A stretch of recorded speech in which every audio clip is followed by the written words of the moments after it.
Bienvenidos a Historiar. Este podcast fue creado y producido por la ASAI, Asociación Argentina de Investigadores de Historia. Un podcast sobre historia argentina, latinoamericana y mundial. Acompáñanos en este recorrido por el pasado para pensarnos en el presente.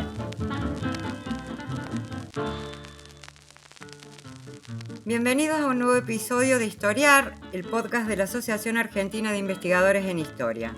Mi nombre es Ana Clarisa Agüero, historiadora cordobesa y anfitriona de la conversación de hoy.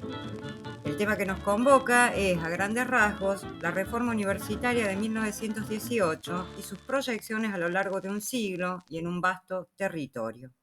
Una cuestión que intentaremos considerar a través del prisma ofrecido por una colección de libros enteramente consagrada al asunto, aparecida en 2018.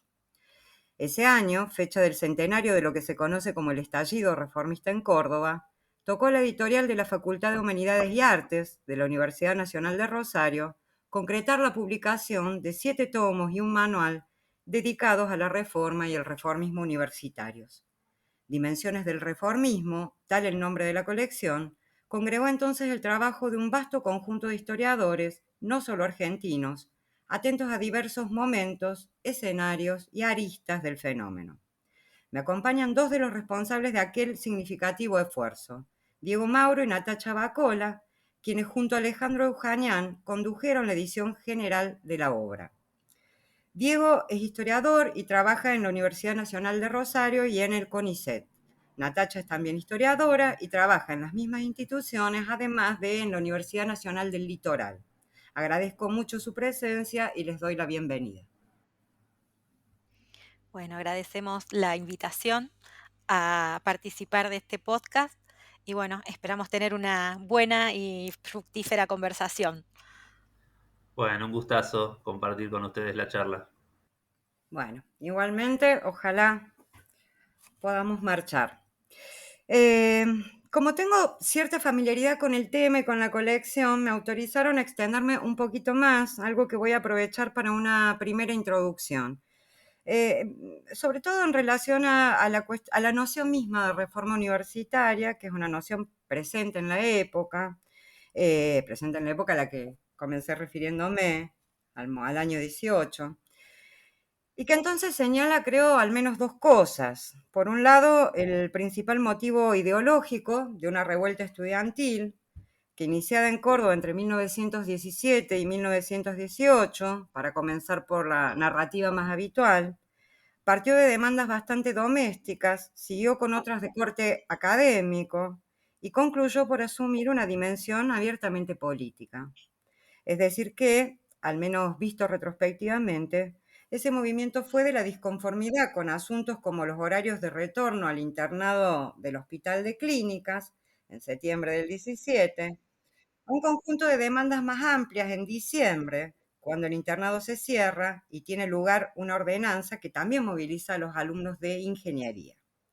Entonces comienzan a precipitarse una serie de objeciones más generales que en cierto modo van a quedar plasmadas en el memorial del 1 de abril del año 18, respecto del gobierno universitario, de los planes de estudio, los docentes, los métodos de enseñanza, en general considerados antidemocráticos y regresivos.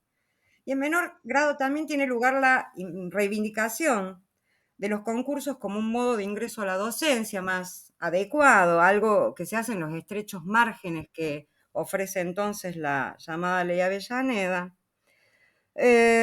o el reclamo de una participación estudiantil, al menos en lo que hace a la elección de autoridades. Desde mediados de año, me refiero al 18, a esto se va a agregar una más enfática defensa de la representación estudiantil, y también es posible advertir que todo el movimiento adquiere, si se quiere, un cariz más transformador o un cariz transformador más general, ligado a cierta radicalización del movimiento. La continuidad entre esos momentos, entre la primera y la segunda mitad del año, sin embargo, es, en cierto modo, solo aparente, porque en rigor, entre ellos tuvieron lugar no una, sino en todo caso dos reformas universitarias. Y aquí me refiero ya al sentido, podríamos decir, jurídico-institucional de la noción de reforma universitaria, es decir, un conjunto de medidas institucionales efectivas que plasmadas en los estatutos universitarios procuraban de alguna manera transformar la universidad. La primera de esas reformas tuvo lugar en mayo del 18, fue acelerada por la primera intervención federal de la Universidad de Córdoba, que estuvo a cargo de Nicolás Matienzo. Se venía preparando, sin embargo, y se venía preparando desde la propia universidad, en parte para evitar la intervención nacional. Dejo este punto aquí mencionado porque probablemente pueda reaparecer respecto de un largo asunto, que es qué lugar tuvo el asunto de la autonomía en este reclamo. Aquí los estudiantes están pidiendo la intervención, no la autonomía, están pidiendo la intervención nacional de la Universidad de Córdoba. En mi opinión, la cosa, digamos, el movimiento podría haber quedado allí, porque esa reforma gozó de un consenso casi universal, la reforma de mayo, ¿no? Y en cierta medida apostó a, modificando la cuestión de la autoridad universitaria y del gobierno universitario, promover la renovación del profesorado y ahí, de algún modo, activar una modernización de la institución en su conjunto. Sin embargo, el resultado de la elección rectoral en junio, que era como un correlato de esa reforma, frustró las expectativas del sector más intensamente movilizado del estudiantado, y lo que siguió a esto fue una respuesta virulenta el propio 15 de junio, día de la elección rectoral. Ese es lo que suele identificarse con el estallido reformista, la toma del rectorado, una serie de episodios iconoclastas y la instalación de una huelga estudiantil que, aunque fracturó el movimiento universitario, alcanzó para anular el gobierno efectivo del flamante rector. Se trataba de Antonio Nores, un católico militante y podríamos decir sumariamente un personaje de la política conservadora. Esto alimentó un segundo ciclo de movilización, orientado a su vez a una segunda intervención nacional y a una segunda reforma. Algo que finalmente se concretaría entre septiembre y octubre, ya a cargo del ministro de Instrucción de la Nación, José Salinas. En ocasiones el estallido de junio y el movimiento que lo expresó tienden a identificarse también con la reforma universitaria. Podríamos decir que configuran una especie de tercer sentido, ¿no? Pero es un sentido más extemporáneo y más analítico, podríamos decir que epocal. En todo caso, el impacto de aquella reforma y del movimiento que alentó se expandió, no solo dentro del país, asumiendo fisonomías y valencias distintas en cada lugar. Y es en cierto modo, podríamos decir, a esa expansión, a ese carácter extralocal, que debemos, que hoy estemos intentando hablar de esto aquí. Dicho todo esto, esta algo larga introducción, me parece que la propia organización, la propia composición de la colección Dimensiones del Reformismo sugiere algo sobre ese vasto alcance territorial de los sucesos del año 18 y también sobre su caladura temporal.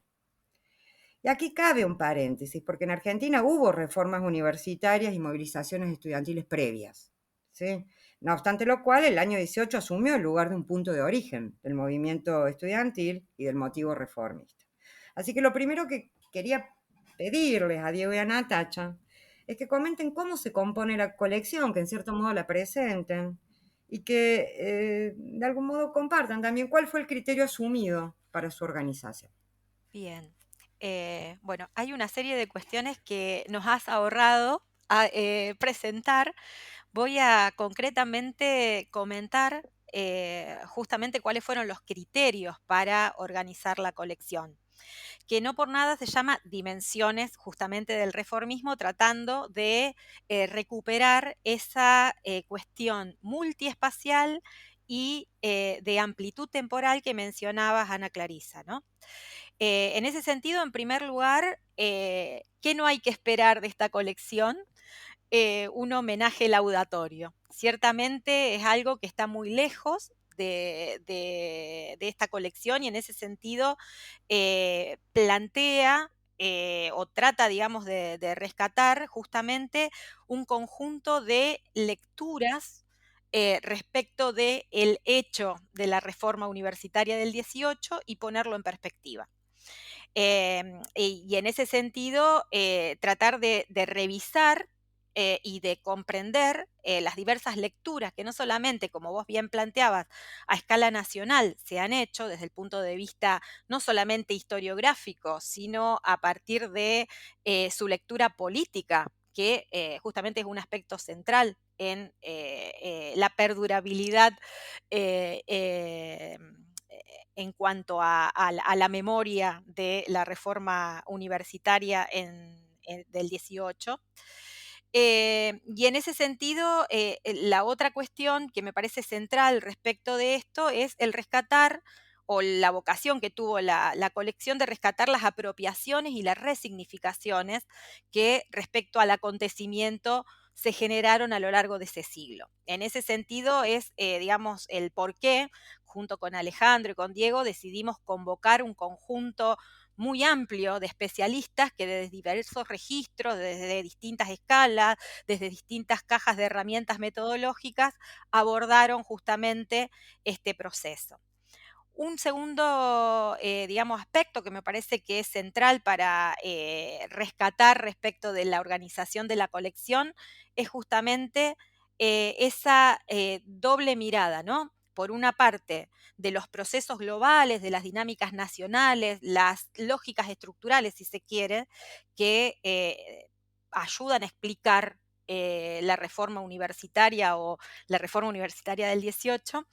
Y por el otro lado, no dejar de lado al acontecimiento, a las cuestiones coyunturales, a las especificidades, como vos bien planteabas, Ana Clarisa, de que van a adquirir las emergencias o las réplicas del acontecimiento cordobés del 18, ¿no? Y otra inquietud, la tercera, es justamente el de exhumar las significaciones del reformismo en esos contextos específicos, ¿no? En ese sentido, rescatar esa histórica imbricación entre espacios académicos, políticos, estatales y los diversos usos y funciones polisémicas justamente que esta palabra del reformismo universitario, de la reforma universitaria, tuvo, no solo como concepto, sino también como programa. En estas tres premisas, que fueron pilares en todo caso para dibujar un poco la estructura de esta colección, es que tienen su razón de ser los 7 tomos que mencionabas y ese manual dirigido a la enseñanza media. Y un poco por ahí supongo que Diego va a poder plantear respecto de estos 7 libros que componen la colección. Sí, bueno, como planteaba Natacha, me parece que lo primero es que, bueno, la apuesta de la colección no era hacer una apologética, ¿no?, de la reforma, sino usar la reforma como una especie de prisma, ¿no?, para leer muchos de los procesos políticos de la Argentina del siglo XX, ¿no? En ese sentido, por eso Dimensiones, por eso, bueno, 6 tomos en donde participan, yo no los conté, la verdad, pero creo que son unos más de 40 seguramente colegas de diferentes universidades de Argentina y del Cono Sur, en donde, bueno, el abanico de temas que se abren es muy, muy amplio, ¿no? Lo cual habla, por un lado, de la dimensión polisémica de la reforma y, por otro lado, del desarrollo de los estudios sobre la reforma y el reformismo que, bueno, tuvo lugar en estas últimas décadas, ¿no? Es decir, una colección como esta no podría haberse hecho sin el desarrollo de una historiografía profesional pujante en los últimos 20, 30 años. O sea, me parece que la colección, por un lado, está muy buena bueno, está un poco mal que lo diga yo, que la coordinamos, ¿no? Pero digo, está muy buena para pensar la reforma, pero también para pensar un momento del campo historiográfico argentino, ¿no?, que permite o genera las condiciones de posibilidad de proyectos como este.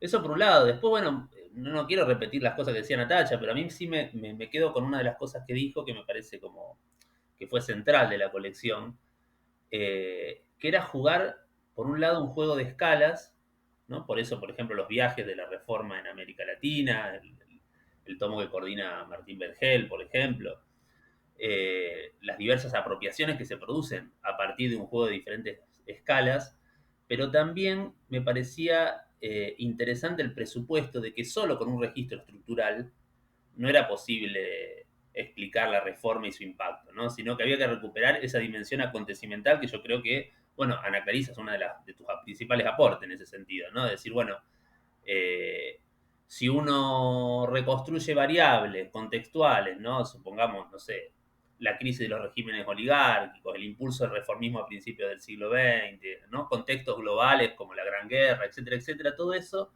nos permiten, digamos, pensar condiciones de posibilidad, pero finalmente un acontecimiento no ocurre por sus condiciones de posibilidad, ¿no? Hay algo del exceso en el acontecimiento. Entonces, la colección yo creo que trata de moverse en esos registros, ¿no? Pensar el acontecimiento de la reforma como un exceso y al mismo tiempo tratar de reconstruir sus condiciones de posibilidad en diferentes registros y por supuesto ahí hay interpretaciones contrastantes, por eso también tiene la colección, ¿no? Si uno la lee fino, por ahí este podcast no es un podcast que pretende, digamos, plantear una discusión más general, ¿no? Pero si uno la lee fino va a encontrar ruido también, ¿no? Entre los aportes de los diferentes colegas. Hay diferencias en la forma de apreciar o de construir, ¿no? Las explicaciones. Pero bueno, fue una experiencia, a nosotros nos resultó muy movilizante porque además los colegas se sumaron con muy buena predisposición a colaborar. Y bueno, coordinaron, fue un proceso largo, desafiante, pero bueno, creo que el resultado fue bueno, ¿no? Incluido el de poder haberle dado forma a un manual para la enseñanza media, ¿no? Que era una especie de esfuerzo de traducción, ¿no? De muchas de estas discusiones a otro registro de lectura posible, ¿no? Así que bueno, eh, contentos con el resultado. Por lo menos Natacha y yo, no sé qué piensa Ale, que no está hoy aquí con nosotros, pero creo que también él está contento. Bueno, Ale no está con nosotros, pero lo tenemos presente. Ahí hay una cosa, un poco por lo que señalaba recién, Diego, digo, esta apreciación de que una iniciativa de este orden no podría haber tenido lugar en un momento anterior y en ese punto la colección puede ser una especie de, señalar una especie de punto de llegada, a la vez el momento centenario se ofrecía como varias cosas, podría haber abierto, inaugurado también un momento nuevo de producción sobre un fenómeno que parte del asunto era que es un fenómeno sobre el que se ha escrito muchísimo y sin embargo la colección a mi parecer muestra en su diversidad que todavía hay varias cosas que decir o que revisitar. Entonces, un poco aquí la cuestión es, ¿cuál es el balance? Además de la satisfacción que un poco señalabas, porque creo que además es la satisfacción también de una iniciativa colectiva que involucra a mucha gente, tiene mucho que ver, algo de esto también hay, pero digo, si tuvieran que hacer hoy, a 4 años, digamos, de esa colección, un balance sobre lo que allí logró reunirse, consideran que hay un plus de conocimiento, hay perspectivas novedosas, hay cuestiones inéditas.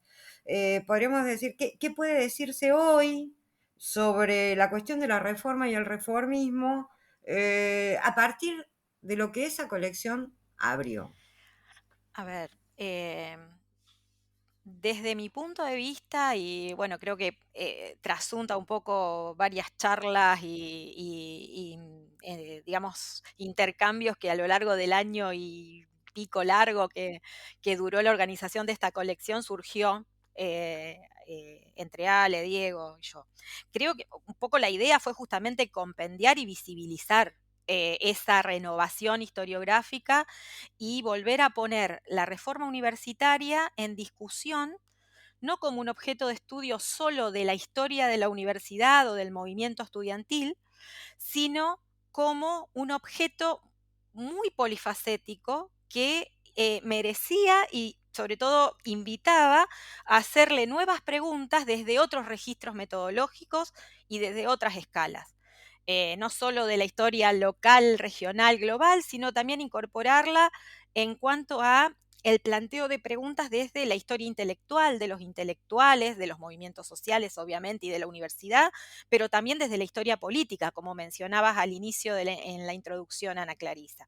Entonces, en ese sentido, me parece que lo que visibiliza desde el punto de vista de las novedades historiográficas en el contexto de 2018, en el momento en que fue, digamos, cristalizada esta colección, es, por una parte, en primer lugar, me parece que muestra un conjunto de nuevas preguntas respecto de cómo se construye a ver, no solo sobre el acontecimiento y las derivas, sino también cómo se construye una tradición en torno a la reforma universitaria. Y ahí me parece que, bueno, justamente el tomo que coordinaste junto con Ale marca muy bien en algunas de sus contribuciones estos aspectos, es decir, desde revisar el esfuerzo del Mazo por sistematizar justamente una tradición a finales de los 20 y que retoma en los 40, como menciona Natalia Bustelo, o otro tipo de tradiciones más radical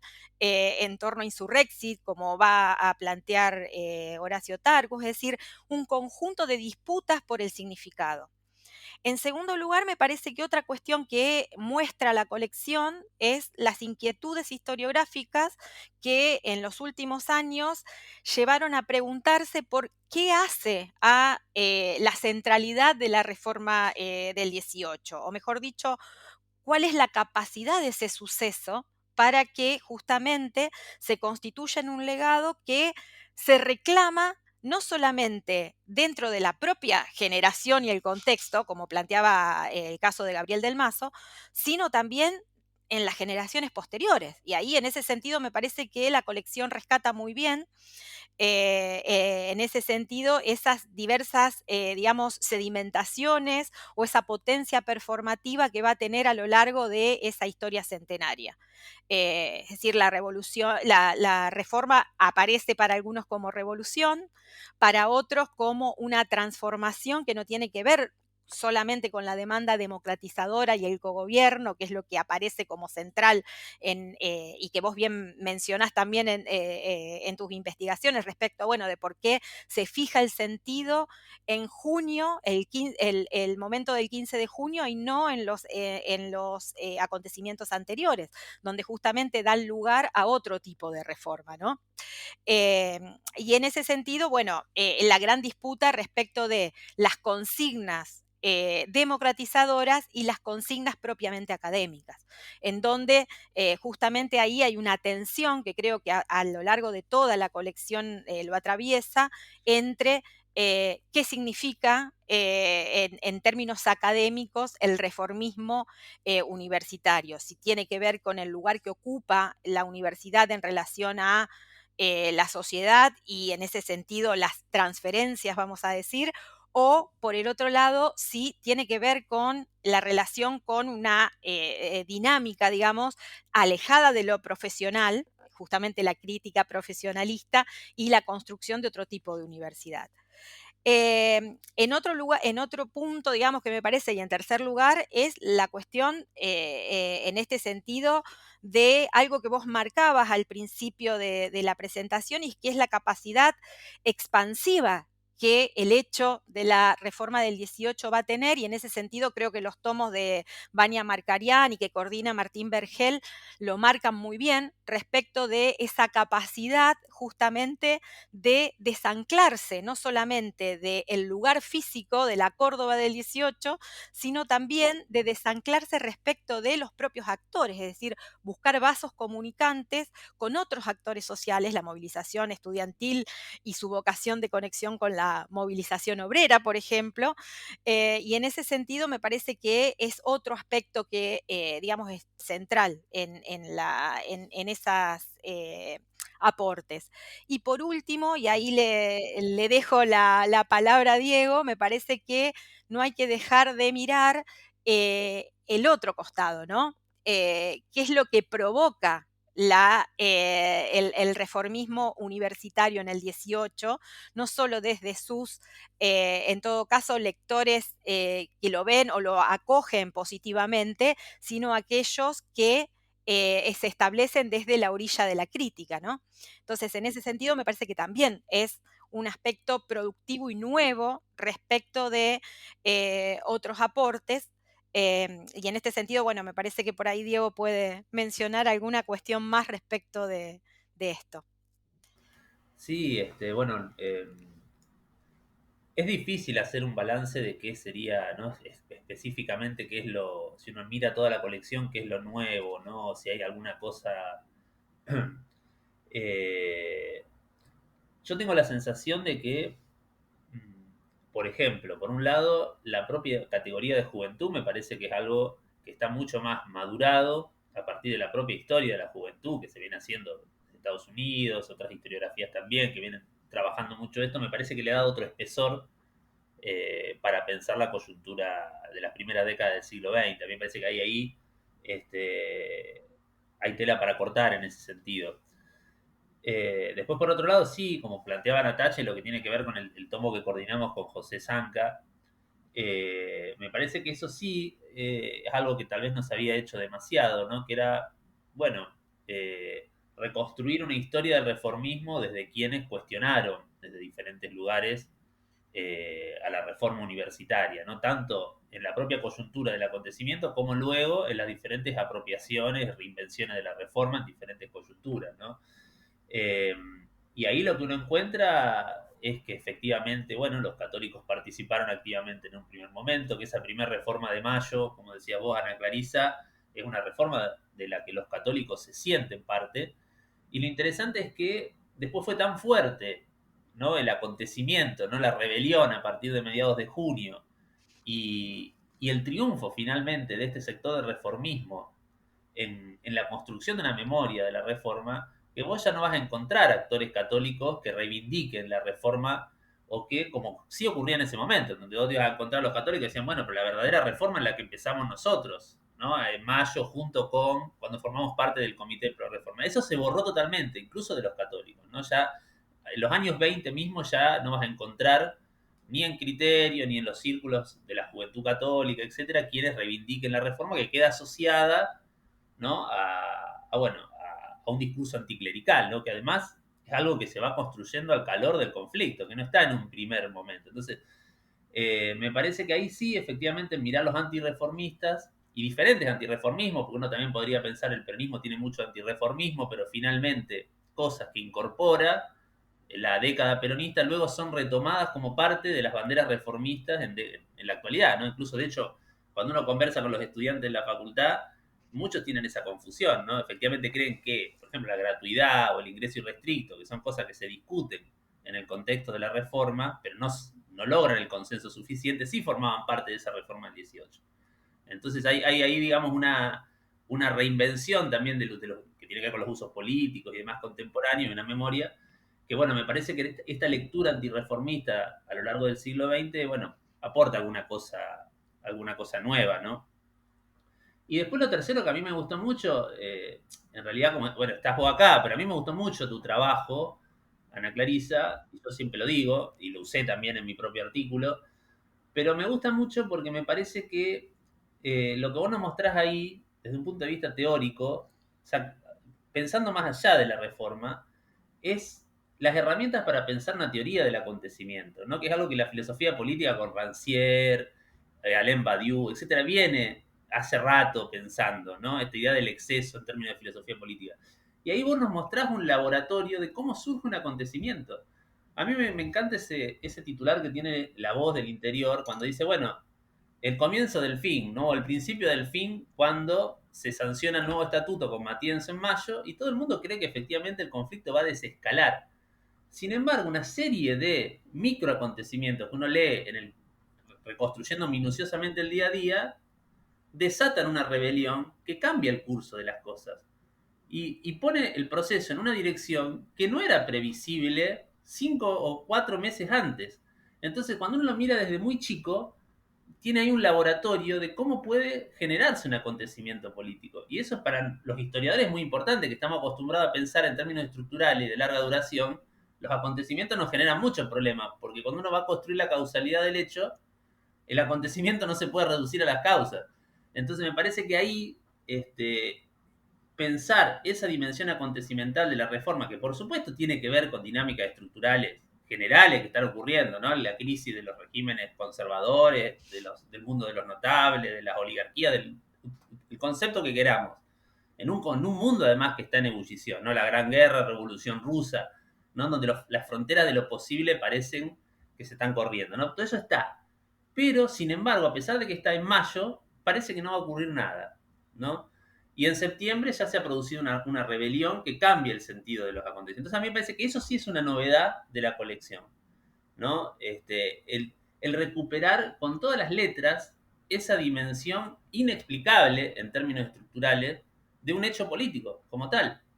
Entonces me parece que yo eso lo veo como un aporte y como una novedad. No sé qué pensás vos, Natacha, por ahí pero bueno, creo que coincidíamos en eso cuando conversábamos. Sí, totalmente. Creo que es uno de los puntos que inclusive se discutieron bastante en esos talleres en el que participó también Ana Clarice en algún momento respecto de, eh, a ver, no solamente el acontecimiento y este repensar justamente desde el punto de vista teórico, cómo reconstruirlo, sino también en este sentido, cómo reconstruirlo en los diversos espacios. Yo pensaba, por ejemplo, en el caso de la Universidad del Litoral, que fue el que abordé, cómo justamente el acontecimiento no se lee en el mismo registro o no toma, digamos, las dimensiones en un primer momento que toma el movimiento cordobés, porque, digamos, ahí había primeramente una demanda propiamente profesionalista, relacionada con la validez de los títulos, y en ese sentido la nacionalización de la universidad no tenía tanto que ver con las derivas que va a tomar después en el 19, cuando, bueno, finalmente va a cristalizar esa universidad regional, un poco dándole lugar a diversas demandas provinciales, pero que digo, cómo vuelve nuevamente a darle un giro muy distinto, pero en las tradiciones se leen en la misma clave que el acontecimiento en Córdoba. Lo mismo podríamos decir, un poco retomando y para hablar del tomo que coordinamos con Ignacio, cuando hablamos de la repercusión de la reforma del 18 en Buenos Aires o en La Plata o en Tucumán. Es decir, hay allí unas particularidades que creo que en ese sentido, bueno, la colección ha puesto, digamos, en primer plano. Y en este sentido también creo que, además del acontecimiento, también lo resituó en, por decirlo, digamos, muy, tal vez pretenciosamente, en la larga duración. Porque, digamos, miramos la reforma en el 18, pero tenemos que situarla en una tradición de reformismos no solamente universitarios, sino de procesos o movimientos o programas de reformismo que vienen del entresiglos. Entonces, en ese sentido, y bueno, creo que el trabajo que hizo Pablo Buchbinder en la edición de El Ideal Universitario de Quesada muestran esto, ¿no? Resitúan en este sentido el movimiento del 18 en esa amplia tradición. Bueno, ahí quiero retomar un poquito con eso. Vamos a hacer una pequeña pausa y recuperamos este punto. Este es el podcast de ASAIG, la Asociación Argentina de Investigadores en Historia. Te invitamos a asociarte y a seguirnos en las redes, en Twitter, en Facebook e Instagram. Toda la información sobre la asociación la puedes encontrar en nuestra página asaig.org.ar. Te esperamos todos los sábados con un nuevo episodio de Historiar, sobre los grandes temas de nuestro pasado, abordados por especialistas e historiadores profesionales de manera cordial pero rigurosa. Seguimos con nuestro episodio de hoy.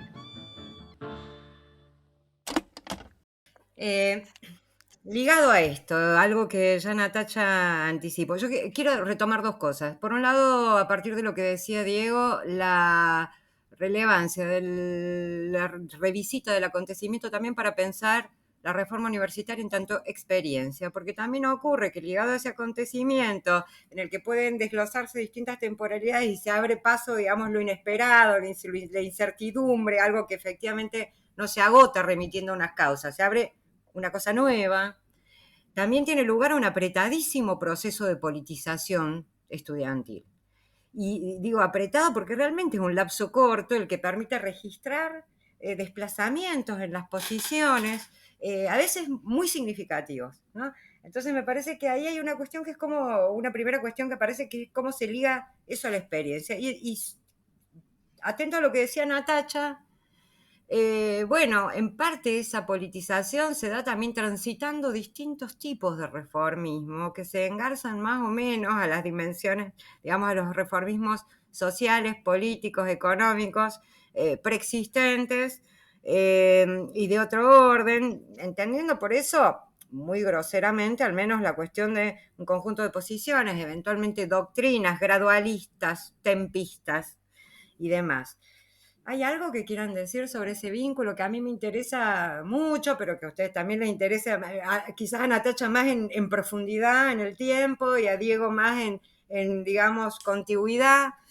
Porque siempre pienso, bueno, un asunto que tenemos también ahí semi-conversado, pero digo, en la gravitación de una figura como Lizardo de la Torre, digamos, dentro de una enorme porción del reformismo universitario, para el que va a aparecer durante un momento como una figura indiscutible, ¿no? Porque se reconocen otras zonas de contacto. Bueno, si quieren agregar algo sobre eso, me interesa mucho. Yo, digamos, puntualmente retomo una cuestión que creo que lo planteé en algún momento. Creo que es necesario repensar el vínculo justamente entre el reformismo universitario y estos diversos programas gradualistas que vos mencionabas, Ana Clarisa.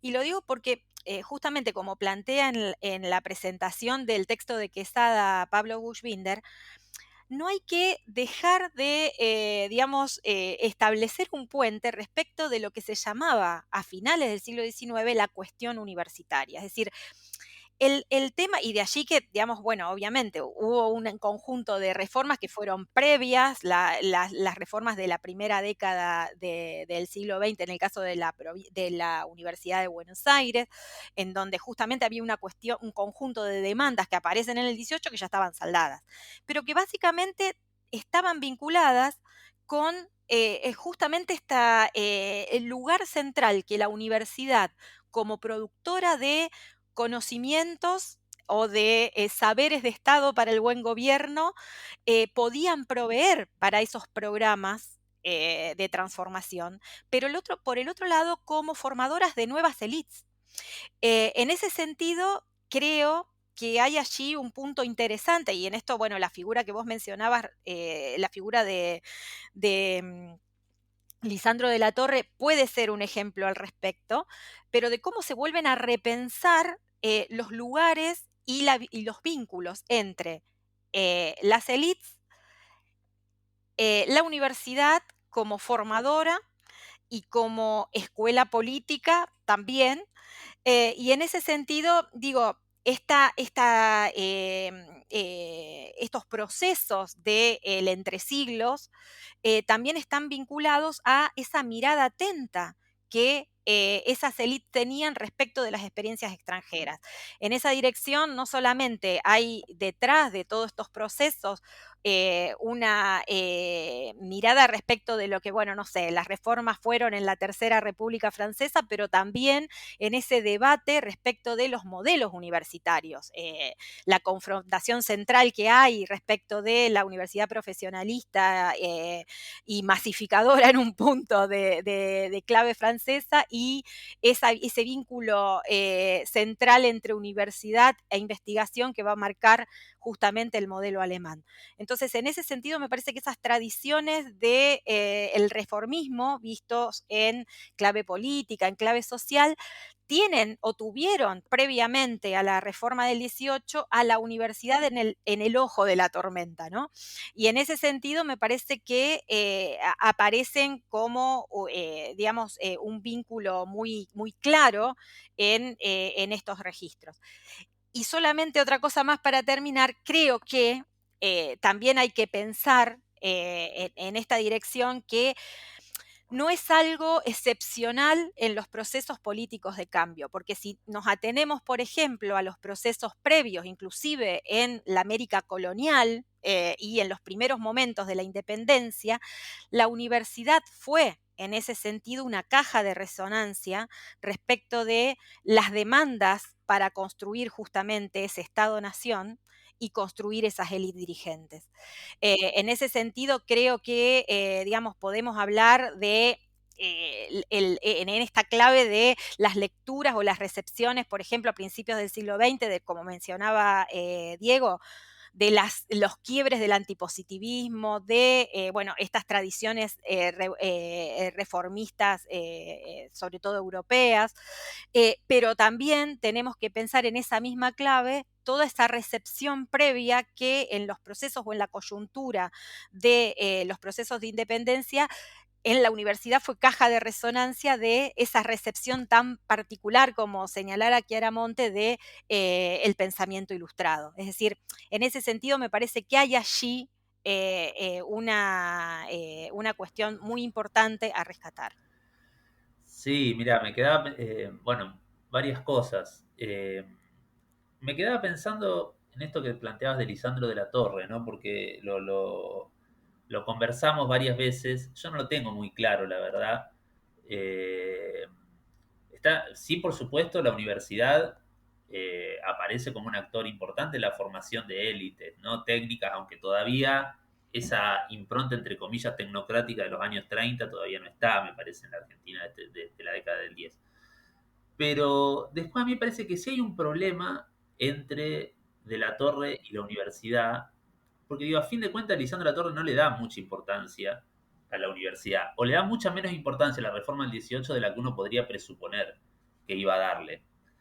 Y me parece que eso tiene que ver con que efectivamente él está pensando una maquinaria política, un partido de masas, ¿no? Y un partido de masas no tiene mucho que ver con la universidad. Y Lisandro Latorre en ese sentido lo entiende, ¿no? Entiende que lo que el desafío es construir una maquinaria reticular, capilar, con comités, y que en todo caso los que tienen una formación o una función formativa son los comités, ¿no? En la mirada de Lisandro de la Torre. Es ahí donde se forman los ciudadanos, en esos espacios en donde, bueno, las ideas progresistas, en todo caso de la democracia progresista, se iban a difundir e iban a alimentar un pueblo virtuoso que finalmente lo iba a elegir a él. Eso no ocurrió, pero esa era un poco la hipótesis, ¿no? En esta idea de la formación del ciudadano, que en algún punto es muy parecida a lo que le pasa a los católicos, cuando los católicos van y le dicen a los obispos, bueno, pero hay que ponerle pila a esto de la reforma, tenemos que fortalecer los centros de estudiantes católicos, y los obispos dicen, no, esto de la universidad no nos importa mucho, o sea, está bien, sí, vamos, digamos, por supuesto que preferiríamos una ley que repartiera el presupuesto igual, que nos habilitaran la Universidad Católica, le dieran la potestad de emitir títulos, etcétera, pero en una sociedad que se masifica, en donde la democracia electoral en ese momento parece que es el futuro, el desafío es llegar lo mejor posible, de la manera más reticular posible a la sociedad. Y la universidad no tiene mucho que ver con eso, ¿no? Entonces, los obispos le dicen a los estudiantes católicos de estos centros, dice, bueno, está bien, los vamos a apoyar, pero a fin de cuentas, si tienen recursos económicos, los destinan a las parroquias, los destinan a otros espacios que tienen más contacto desde abajo con la sociedad.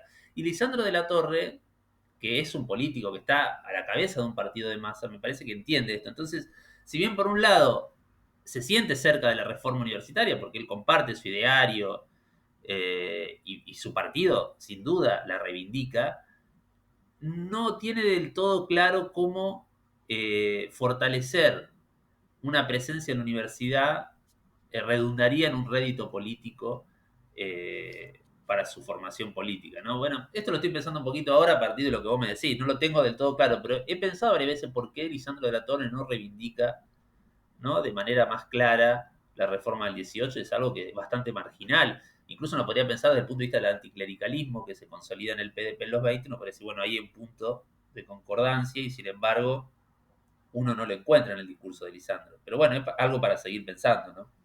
Sí, a mí lo que me parece interesante de eso es que, sin embargo, en los 30, un conjunto de figuras cuyo reformismo ha sido matrizado por el reformismo universitario, Juan Lasarte, Teodoro Roca, Saúl Taborda, Rodolfo Arauz Alfaro, son lisandristas, le dedican textos enteros. Digo, el movimiento en sentido inverso es muy fuerte y es muy acusado. Yo tengo un poco la idea de que de algún modo Lisandro terminó ofreciendo una figura de recambio para pensar en el más allá de la universidad, a la que en los 10 había sido la figura de Rivadavia. Pero bueno, es como una hipótesis. Claro. No, en eso coincido, Ana Clarisa. Me parece que es posible pensarlo así, ¿no? Creo que a Lisandro no le importaba demasiado la universidad, Claro. pero muchos de los reformistas ven en Lisandro la posibilidad de un partido reformista, ¿no? Que no le pongan ese nombre, ¿no? Hay en Lisandro, bueno, algunas ideas que podrían sintonizar con eso. Eso me parece una muy buena hipótesis para explorar. Pero aparte muestra, me parece, esa doble actitud o esa doble mirada respecto de la torre es justamente esta paradoja, ¿no? De cómo, y que lo planteas, Ana Clarisa, en tus trabajos muy bien, cómo finalmente esa lectura del reformismo del 18 termina anclada en el proceso o en el objetivo de la democratización y cómo va perdiendo vínculos con estos otros objetivos respecto de la transformación académica y en todo caso esos procesos de secularización y esos procesos o esa vinculación con el anticlericalismo y el antielitismo terminan opacando esas otras demandas que estaban vinculadas a el reformismo universitario en sus inicios. En ese sentido, no es casual que, digamos, justamente son esas figuras de los años 30 en donde en realidad están reivindicando ese otro costado, ¿no? La universidad como un espacio de producción de conocimiento, están pensando justamente reformas o pensando transformaciones, pero que vinculen justamente el espacio de la universidad con el espacio de la política, pero me parece que rescata, sobre todo en los años 30, este otro costado que en esos relatos que marcaba yo antes respecto de, bueno, construir la tradición y que vos mencionabas en relación a ese anclaje con el 15 de junio, me parece que ahí puede haber un elemento, una clave de lectura para pensar ese lugar, digamos, ambiguo, ¿no? En el que queda la figura de Lisandro de la Torre respecto de la reforma universitaria.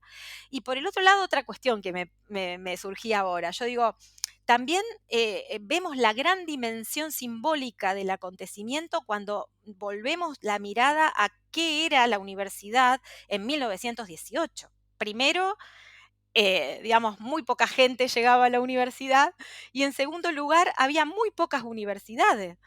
3 nacionales, Córdoba, La Plata, Buenos Aires y 2 provinciales, con muy pocas, 2 unidades académicas, digamos, la de Santa Fe y la de Tucumán. Entonces, en ese sentido, digo, ahí creo yo que hay otro elemento a revisitar respecto de, bueno, ¿por qué? ¿Cómo explicar ese impacto? Cuando en realidad quienes estaban afectados, digamos, directamente por esas condiciones era, bueno,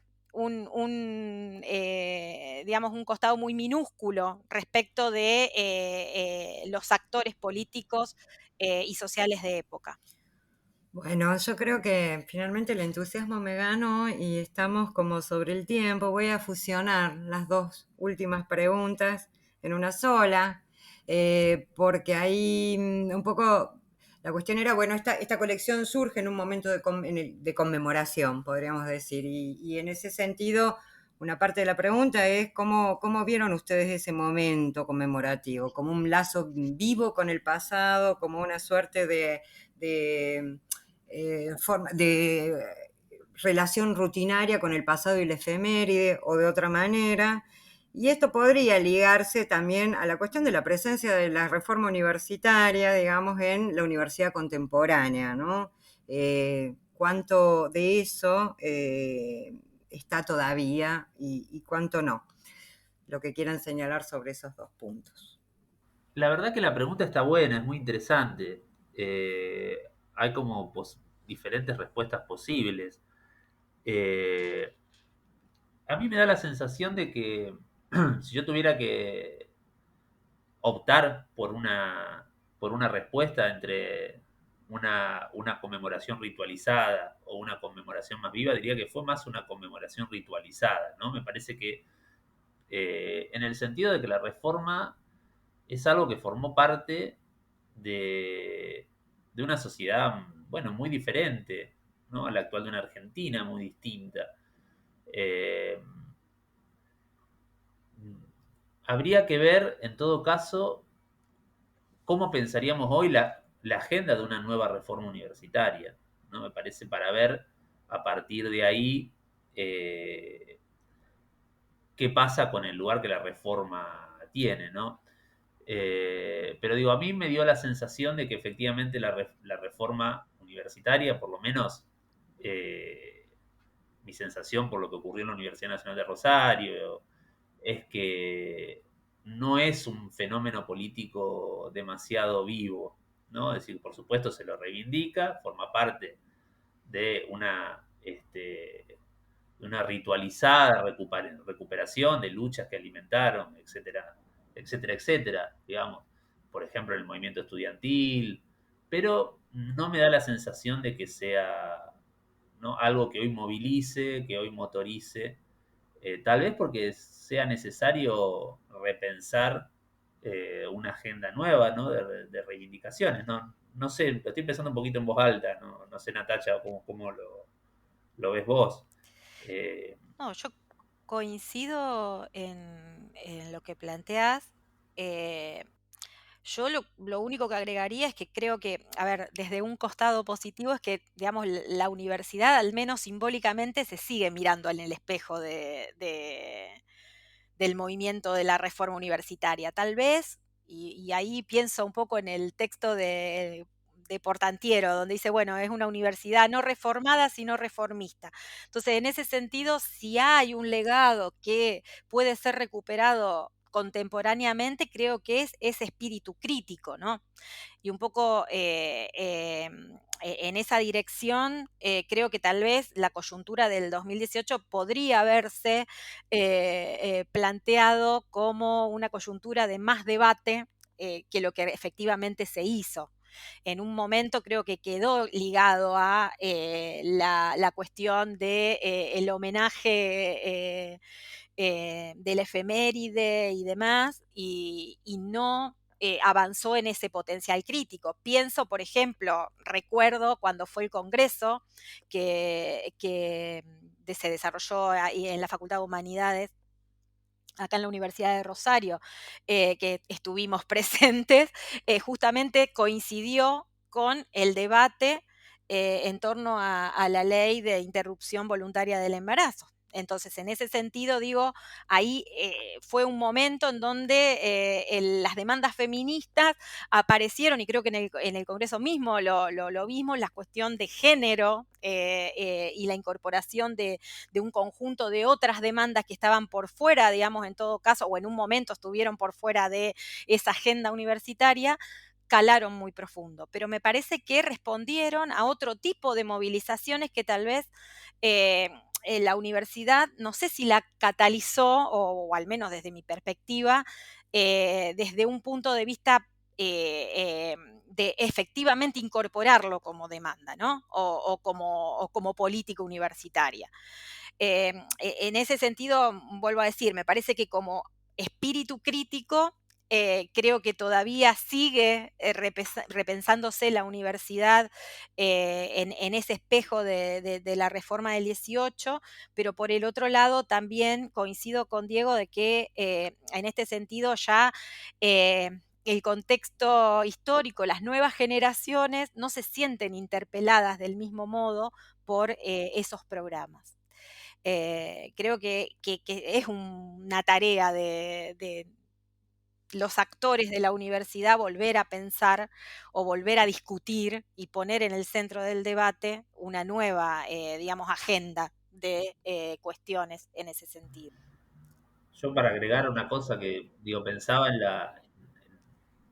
no sé cómo estamos con el tiempo, ¿no? A lo mejor ya nos estamos pasando mucho, Súper pasados. pero sí, ya veo que estamos pasados y bueno, no se engancha a hablar, pero no, pensaba, el congreso que se hizo en Córdoba, donde estuvo Rinesi también en su momento, y bueno, ahí fue un espacio en donde la reforma sirvió, digamos, la conmemoración de la reforma sirvió como una especie de trampolín para tratar de pensar una agenda, no en ese momento era, bueno, la de la universalización del derecho a la educación superior, o pensar, digamos, esto que, ¿no? Repensar la extensión en clave de prácticas sociocomunitarias, todo lo que sería, digamos, existió, digamos, una agenda, ¿no? Yo lo que lo veo es que la reforma como hecho, ¿no? Como hecho político, como acontecimiento, me parece que en los estudiantes hoy ocupa, digamos, un lugar bastante fosilizado, por decirlo de alguna manera, ¿no? Muy, muy ritualizado, no hay ahí, digamos, novedades como para pensar o releer sus propias agendas de demandas, ¿no? Me parece, esa es mi sensación, ¿no? Incluso cuando yo entré a la universidad, me parece que la reforma tenía en los años 90, o por lo menos a fines de los 90, en el contexto de la discusión de la ley de educación superior, la crisis del neoliberalismo argentino, final del gobierno de Menem, etcétera, de la Rúa y demás, en ese momento la reforma funcionaba como, o servía como una herramienta para construir un discurso de defensa de la educación pública. En el 2018 yo no lo vi tanto eso, ¿no? La verdad, incluso en el contexto del gobierno en ese momento de Cambiemos, que tiene una relación tensa con la universidad, ¿no? Por lo cual podría haber contribuido a que efectivamente la discusión de la reforma sirviera, ¿no? Como para plantear una agenda y sin embargo tampoco, esa es mi sensación, ¿no? Por supuesto, nosotros, por lo menos yo, no estudio esto, o sea que no quiero dar una respuesta taxativa sobre esta cuestión, ¿no? Pero esa es mi sensación, mi impresión, ¿no? Hay como dos cosas ahí, como ya para cerrar, pero que me parece son todas para seguir conversando, pero por hasta cierto punto la universalidad de la conmemoración pareció señalar una suerte de fagocitación de la experiencia y una marcada interrupción, ¿no? Quizás más marcada que nunca.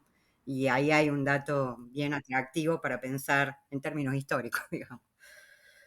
Además, a mí me da la Bueno, sensación de que, sí. digamos, una cosita más nomás, pero digo, cuando hay un consenso tan amplio, ¿no? En reivindicar un hecho, yo tiendo a desconfiar, ¿no? Digo, si casi no tenés voces en disidencia que digan, entonces quiere decir que ya la reforma dejó de ser, digamos, el disparador de una discusión política real, ¿no? Porque cuando todos la reivindican, ¿no? Cuando todos se sienten, ¿no? Que pueden reflejarse en la reforma en algún lugar, quiere decir que eso ha pasado más a un panteón, digamos, ¿no? Un panteón político pero bueno, es mi sensación, ¿no?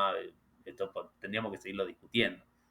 Pero clarísimo, creo que hay algo de eso, sí. Bueno, tenemos que cerrar, Martín desespera. Agradezco enormemente a Diego y Natacha habernos acompañado en esta conversación. Muchas gracias. Y a nuestros oyentes les decimos que esperamos encontrarlos la semana próxima con un nuevo episodio de Historiar, el podcast de la ASAI.